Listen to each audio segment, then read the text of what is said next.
Wow, it's been miserably rainy these past couple of days. All I've been doing is sitting in my car. Today the library was closed, so yeah, I had a lot of spare time to sit in my car. I slept quite a bit, read my book, listened to some Joe Rogan podcast.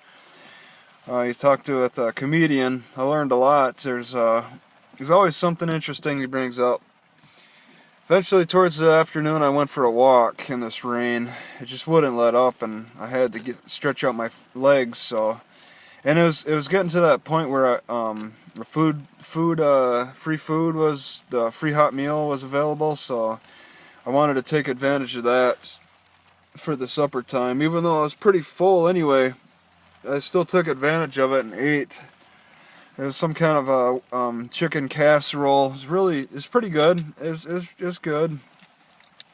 And I added too much spice to it and burnt my mouth.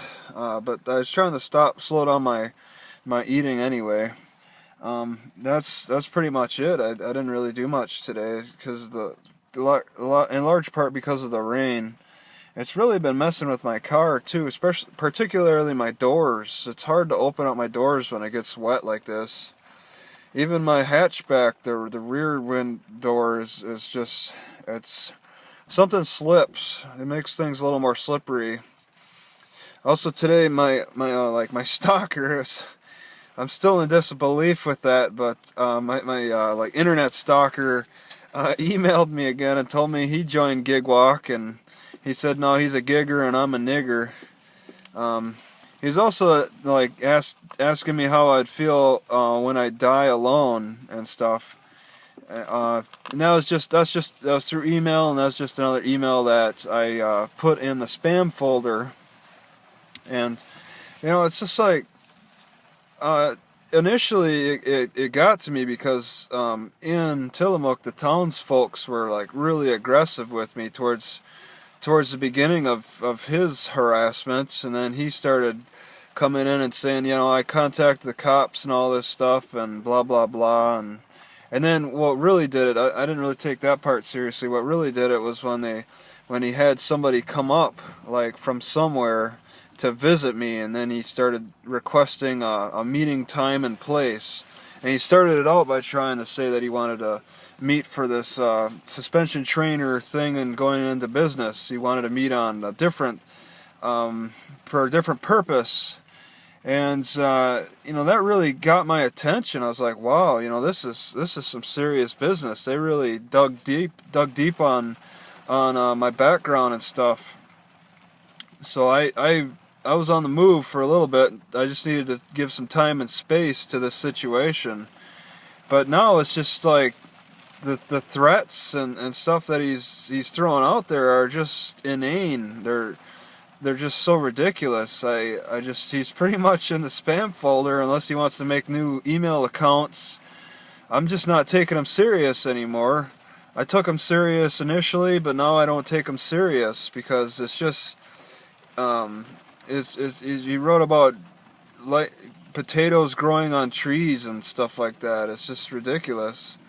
I don't even pay attention. But I thought it was interesting. He mentioned, hey, how's it gonna feel when you die alone? Well, I don't really care. It doesn't matter to me.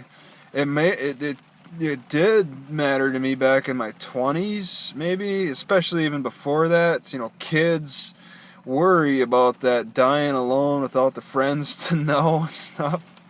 Old people don't care.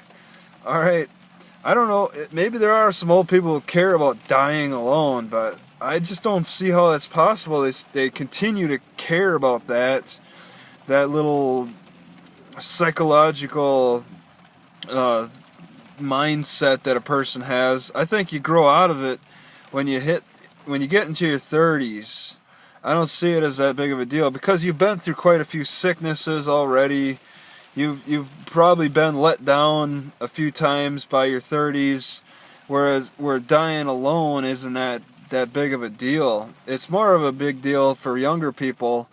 I think this harasser is definitely young, just by the psychological approach he's using.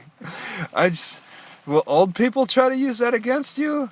They might try to mess with kids with that, but I mean, when you get to that middle-aged part, it's just like, so what, you know? If you're pretty you tend to get pretty comfortable with your belief system anyway. It's really hard to convert religious people. Once they're in by their mid-40s, they tend not to change their mind as much as kids. They're not as malleable.